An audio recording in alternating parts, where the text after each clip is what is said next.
బంగ్లాదేశ్లో మరో నాయకుడు పోలీస్ కస్టడీలోనే చనిపోయాడు. హిందువుల్లో కీలక నేతగా ఉన్న రమేష్ చంద్రసేన్ అనే నేత చనిపోయాడు. పోలీస్ కస్టడీలో ఉన్న అతడు అనారోగ్యంతో చనిపోయినప్పటికీ పోలీస్ అధికారుల నిర్లక్ష్యం స్పష్టంగా కనిపిస్తోంది. అవామీ లీగ్కు చెందిన మాజీ నాయకుడు రమేష్ చంద్రసేన్ కస్టడీలో ప్రాణాలు కోల్పోయాడు.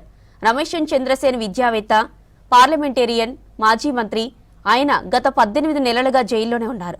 దీంతో ఆయన ఆరోగ్యం దెబ్బతింది.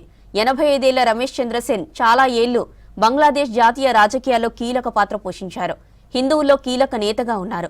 5 సార్లు ఎంపీగా పోటీ చేసి గెలిచారు. చివరగా 2024లో జరిగిన ఎన్నికల్లోనూ గెలిచారు. గతంలో షేక్ హసీనా ప్రభుత్వంలో రమేష్ చంద్రసేన్ కేంద్ర మంత్రిగా చేశారు. అయితే 2024లో బంగ్లాలో జరిగిన తిరుగుబాటు, హసీనా ప్రభుత్వం కూలిపోవడం వంటి పరిణామాలతో రమేష్ చంద్ర ఇబ్బందులు ఎదుర్కొన్నారు. ఆయనపై పలు కేసులు నమోదయ్యాయి. దీంతో పోలీస్ కస్టడీలో భాగంగా దినాజ్పూర్ జైల్లో ఉన్నాడు.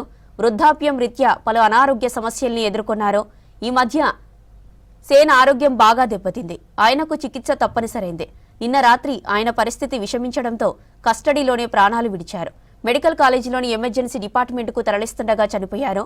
ఈ ఏడాది జనవరి 11న అవామీ లీగ్ చెందిన హిందూ నేత ప్రళయ్ చాకి కూడా పోలీసుల కస్టడీలోనే ప్రాణాలు కోల్పోయారు.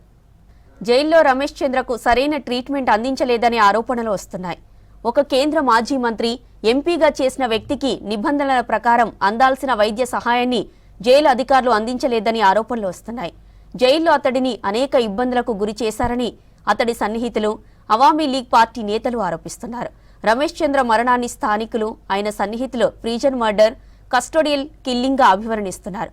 రమేష్ అనారోగ్యం వల్ల మరణించలేదని, ఆయనను కావాలనే హత్య చేశారని సన్నిహితులు విమర్శిస్తున్నారు. ప్రస్తుతం రమేష్ మరణం మరోసారి బంగ్లాదేశ్లో హిందువుల భద్రతపై అనేక అనుమానాలను రేకెత్తిస్తోంది.